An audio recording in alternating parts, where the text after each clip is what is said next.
Pasvalio Petro Vileišio gimnazijoje vyko 9. kraštiečio mokslų daktaro Juozo Kazicko Aukštaitijos krašto moksleivių programavimo ir informacinių technologijų konkursas.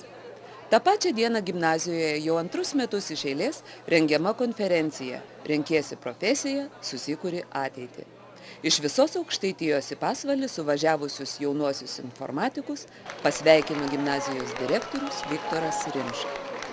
Aš tik tai noriu padėkoti svečiams, kurie čia atvyko ir iš Kauno technologijos universiteto konkursą organizuoti ir visi svečiai konferencijos, kurias čia paskui įvardysim, kad nesikartočiau, nes be jūsų, aišku, tokių renginių nebūtų. Ir noriu mokiniams, kurie dalyvaus konferencijai, kurie susitiks su žmonėmis, kurie gal ne iš karto, bet pasirinko profesiją ir pasiekė toj profesijai nemažai, kad jūs turite suprasti, kad joks virtualus bendravimas neatstos bendravimo su šiais žmonėmis. Ir jūs naudokitės proga, diskutuokit, klausinėkit, kad tikrai tas laikas būtų visiems naudingas. Aukštaitijos krašto moksleivio programavimo ir informacinio technologijų konkurso organizavimo komiteto atstovė, informatikos mokytoja Dalia Mankevičienė pristatė jau 9 metus iš eilės gimnazijoje vykstančio renginio svečius. Konkurso dalyvius sveikino fotoelektros technologijų ir verslo asociacijos prezidentas, habilituotas mokslų daktaras profesorius Simas Ramutis Petrikis. Šiandien aš norėčiau su jumis pakalbėti apie gyvenimą, apie profesijos pasirinkimą. Mano gyvenime pačią svarbiausią reikšmę turėjau mokyklą. Aišku, man gyvenime pavyko ir nepavyko, aš nebaigiau mokyklos vidurinės. Aš baigiau technikumą ir po to tik institutą. Didelė laimė yra sutikti gyvenimą mokytoją, su kuria tu gali pasikalbėti, gali pasitarti ir kuris parodo tau trumpiausią kelią į sėkmę. Aš manau, kad Pasvaly tokių mokytojų yra ir manau, kad jūs pragyvensit puikų, nuostabų gyvenimą, bet svarbiausia reikalingas ryžtas, reikalingas noras ir gyvenime daug yra įvairių kelių, jį pasirinksit teisingą. Informacinių technologijų įmonės vienijančios asociacijos Infobalt valdybos viceprezidentas profesorius Feliksas Ivanauskas supažindino su įmonės veikla bei planais. Esu Infobalt asociacijos viceprezidentas ir vadovauju komitetui, kuris vadinasi Verslo, mokslo ir studijų bendradarbiavimo komitetas. Jo yra tikslas apjungti verslą, mokslą ir studijas. Trumpai apie Infobalt. Šiuo metu jinai jungia 123 narius. Dėka mūsų vyriausybės aktyvių veiksmų ir kitų žmonių susijusių su tą veiklą veiksmų į Lietuvą atėjo girdėti Barclays bankas. Ir šiuo metu jame dirba daugiau nei 500 informatikos specialistų.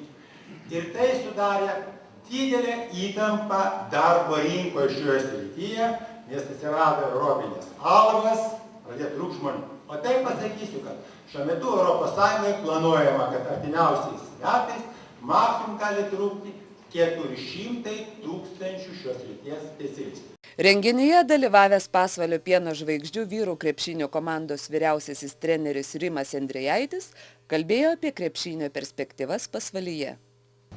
Negarbų žmonių nėra. Yra vaikas, jaunuolis, mokinys.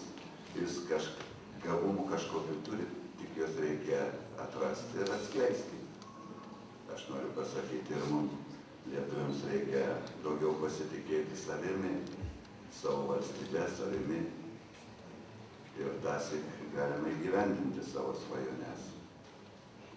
Aš kaip treneris, tai čia turiu tokią specialybę labai artimą medikam. Specialybė, žinau, kaip dirba kojos, rankos, kūnas, mechanika, kaip kas veikia ir be to reikia žinoti, kaip veikia į organizmą krūviai, kada pulsą pakeli, kartais ir per daug, kaip organizmas reaguoja, kaip atsistato. Va čia toks yra įdomi specialybė. O kaip aš čia atsidūriau? Nu, tiesą galiu pasakyti, kad mano mokinių yra daug labai. Tokių ir kaip Jonas Kazlauskas, jeigu žinot, Kinijos rinktinę treniravo, paskui Graikijos rinktinę. Jis pas mane žaidė 13 metų komandai. Ta komanda vadinosi Vilniaus Statyba. Ten ir praėjo mano tas pagrindinis gyvenimo laikotarpis. Ten rungtyniavo ir Šarūnas Marčiulionis, turbūt girdėjot, pirmas žaidėjas, kuris pakliuvo iš Tarybų Sąjungos į NBA. Jis pas mane pakliuvo 17 metų ir dirbavo su juo 8 metus iki 25 metų. Labai daug tapo iš tų vyrukų ir verslininkai, ir šiaip neblogi žmonės. Kol vyko programavimo ir informacinių technologijų taikymo konkursas, mokiniai buvo kviečiami į darbą grupėse, kuriuose galėjo diskutuoti jiems rūpimais klausimais su gimnazijos svečiais. Gimnazistams atskirose darbo grupėse bendraujant su svečiais, jaunieji informatikai susikaupę informatikos kabinetuose sprendė konkursinius uždavinius. Aukštaitijos regiono moksleivių programavimo ir informacinių technologijų taikymo konkurse iš 9 prizinių vietų net 6 atiteko Panevėžio Juozo Balčikonio gimnazijos mokiniams. Programuotojų konkurse varžėsi mokiniai iš Kupiškio, Radviliškio, Ukmergės, Panevėžio, Joniškio, Joniškėlio, Biržų, Pakruojo bei Pasvalio. Konkursų užduotis rengė Kauno technologijos universiteto informatikos fakulteto dėstytojai. Pasvalio Petro Vileišio gimnazijoje vykusi 9-ąjį kraštiečių mokslų daktaro Juozo Kazicko Aukštaitijos krašto moksleivių programavimo ir informacinių technologijų konkursą bei gimnazijoje jau 2 metus iš eilės rengiamą konferenciją Renkiesi profesiją, susikuri ateitį, vainikavo gimnazistų pristatyta jausminga tango programa.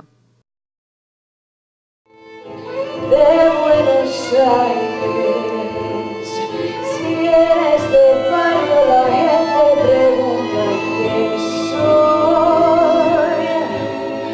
Pronto muy bien lo sabrán, y las hembras que me envidiarán, y cada pacho a mis pies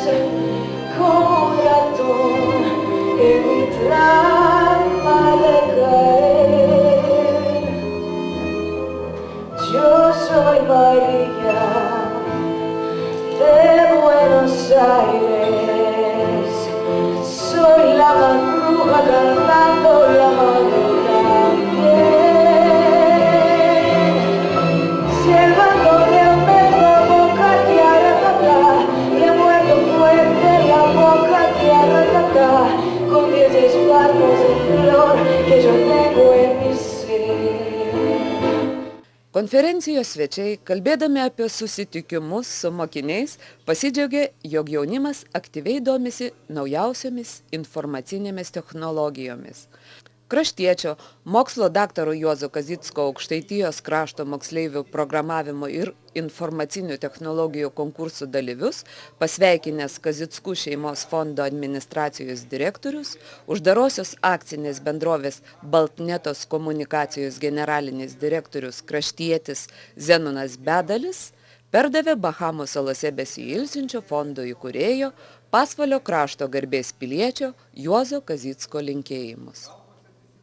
Kazickų šeimos fondas prieš 13 metų buvo įsteigtas Jungtinėse Amerikos valstijose. Fondas Lietuvoje teikia paramą įvairiems švietimo, kultūros, sveikatos apsaugos, sporto bei labdaros projektams.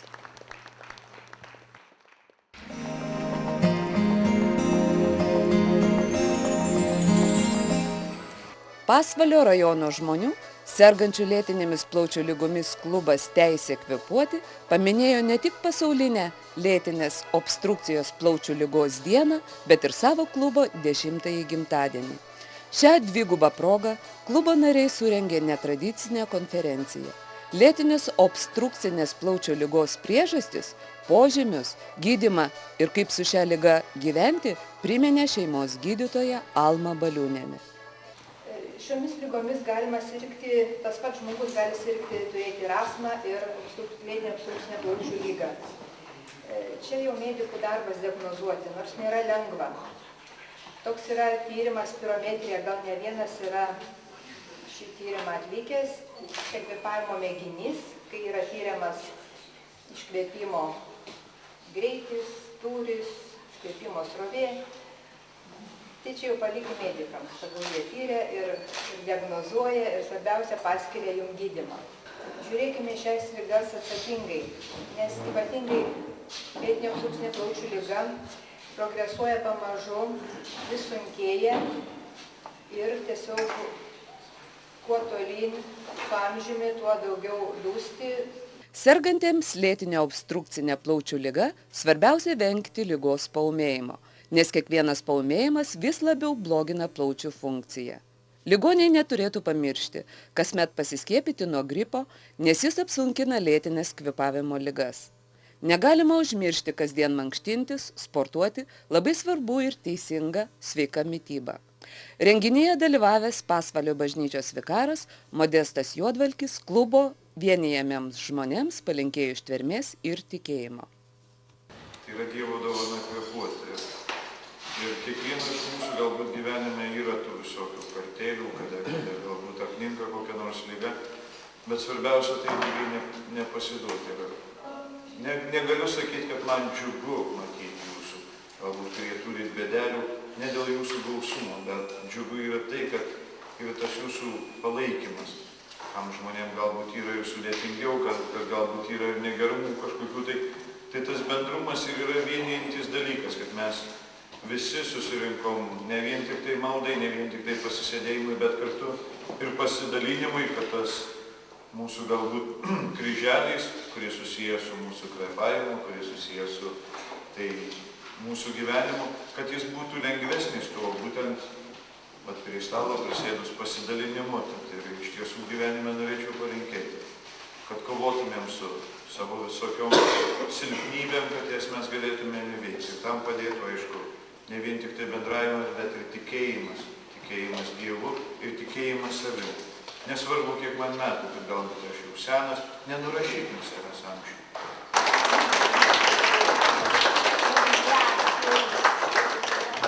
Pasvalio rajono žmonių, sergančių lėtinėmis plaučių ligomis klubo Teisė kvėpuoti narius, linksmino iš Pasvalio krašto kilusio Jono Mališausko vadovaujamas panevėžiečių ansamblis.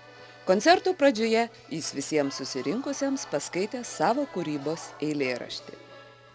Kur svalia laukais vingiuoja, jos bangas slivo bučiuoja, čia senajam Pasvaly žmonės darbštus ir geri. Miestas augo ir gražėjo, tik ligoninės tuštėjo, juk seimūnams nesvarbu, jiems tereikia pramogų. Reikia, ponai, jums žinoti, nori žmonės jų kvėpuoti, grynų orų ir jodų, kad gyventi būt smagu. Astma tai sunki liga, sergant ją tikra bėda. Ligoniukai susibūrė, astmos klubą įsikūrė. 10 metų jau praėjo, klubas augo ir tvirtėjo, jo vadovai gan protingi, teisė kvėpuoti laimingi. Su visais jie kontaktuoja ir naujovės propaguoja. Medikai tai visą žino, astmos priepuolius malšina. Jei ką priepuoliai kankina, reiks skubėti į puošyną, būti druskų kambarį, ten kur muzika rami, ar į pajūrį važiuoti ir ten jodo pakvėpuoti, kad kur saulėtam pamary laukia gintarai tikri. Tikiu, dar susimatysim, jūsų klubą aplankysim, linkiu nuotaikos puikios ir aukštaitiškos dainos.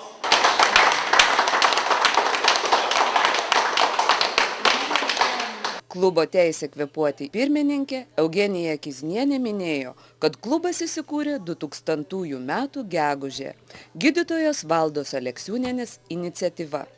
Iš pradžių jis vienijo 33 narius, o dabar jam priklauso virš 100 Pasvalio rajono žmonių. Klube yra apie 119 žmonių.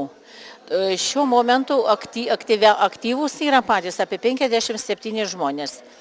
Iš tų pirmųjų, kurie buvo steigiamajame susirinkime, jų yra daugiau, bet tačiau vakaronėje dalyvavo tik tai 4. Pirmasis klubo pirmininkas buvo išrinktas Julius Jarašūnas, dabar jau amžinatilsį. Klubo prezidentė buvo išrinkta Valda Aleksiūnienė. Šiuo momentu jinai išsikėlusi Panevėžį. Mes renkamės kiekvieno mėnesio 1 trečiadienį, tai yra 15 valandą. Ir mes kviečiamės šitos lektorius, medikus, kad mums supažindintum su mūsų liga, kaip su ją apsisaugoti, kaip gydytis. Kiti net nežino, kad jie serga būtent tą ligą. Paskaitų metu jie išgirsta žinias, kodėl jie dusta.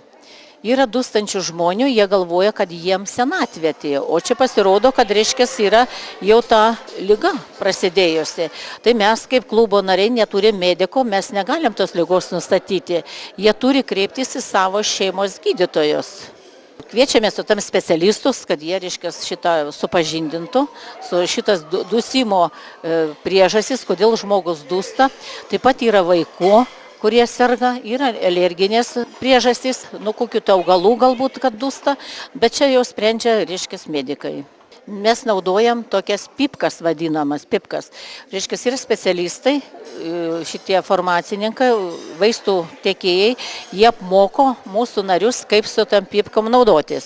Yra Lietuvoje nemažai tų klubų, galbūt ir kiekvienam rajone, bet mes bendradarbiaujam su Biržų Šalpusniu ir su Panevėžio Hipoksija.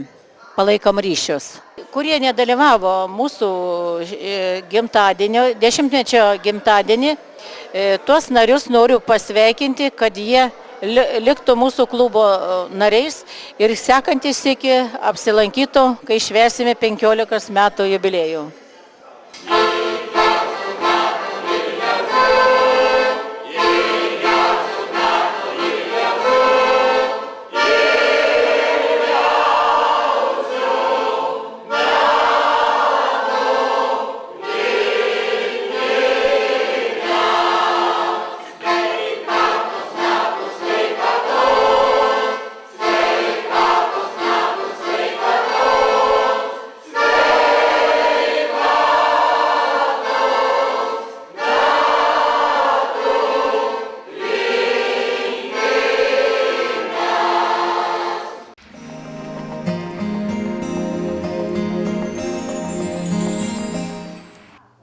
Pasvalio krašto muziejuje vyko rajono mokinių meninio skaitymo konkursas.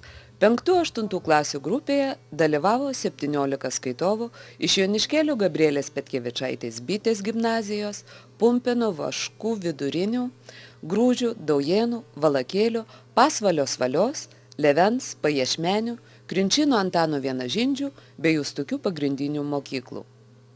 9-12 klasių grupėje dalyvavo 12 skaitovų iš Joniškėlių ir Pasvalio gimnazijų, Vaškų vidurinės, Paješmenių bei Daujėnų pagrindinių mokyklų. Pirmąją vietą užėmė Pasvalio gimnazistė Gabrielė Trepekūnaitė, pasirinkusi skaityti Justinos Vaitkevičiūtės esė "Mokytoja, aš jūs stebiu" ir Algimanto Baltakio kūrinį "Aš netikėsiu". Konkursui gimnazistę paruošė lietuvių kalbos mokytoja Genovaitė Jurėnaitė. Man patinka šilti rugsėjai. Ypač, kai juos prisimenu gruodį, kai vietoj auksinių lapų krenta sidabrinės snaigės, kai mokyklos direktorius vasarinės automobilio padangas pakeičia žieminėmis, kai vietoj paukštelių čiulbėjimų išgirstu spigų balsą. 5-8 klasių grupėje pirmoji vieta paskirta Pasvalio Levens pagrindinės mokyklos 8-okiai Uršuliai Simonaitytei. Ji pasirinko Gendručio Morkūno ir Tautvydos Marcinkevičiūtės kūrinius. Konkursui ją paruošė lietuvių kalbos mokytoja Angelė Bagdonavičienė. Rajono meninio skaitimo konkurso dalyvius vertino Levens pagrindinės mokyklos teatro mokytoja Asta Liukpetrenė, Pasvalio Petro Vileišio gimnazijos mokytojos metodininkės Regina Grubinskienė ir Genovaitė Jurėnaitė, bei Pasvalio kultūros centro režisierė Ramunė Uždavinienė. Skaitovui, dalyvaujančiam konkurse, reikia turėti gražų balsą, gerą dikciją, sceninę išvaizdą, skaityti nepriekaištingą lietuvių kalbą, įtaigiai, emocionaliai, bei vilkėti sceninį apdarą. Marcelijus Martinaitis, kur kukutį padėjai savo kukutį? Sakyk man, kukutį, kur dėjai tu savo kukutį? Jį atėmė tau. Tavo kukučio, tavo veide nematau. Nežibais akyse, neskambais ausyse, negirgžda duryse. Be kukučių, kaip tu pasensi, kaip numiręs ir vėl gyvensi. Koks tu kukutis dabar? O buvo kukučio pilna troba. Vasara, žiemą, pilnas kiemas. Gal per karą palėpį buvai paslėpęs? O gal pasidarė jaukinai iš tavo kukučio švilpynę? Gal primušė jį negyvai, dažo povandeniniai laivai? Gal kabo kur norsis po mango medžiu, tai tėtis tenai apdainuoja, balsu jis saldžiu? Gal parodai, katės papjovė?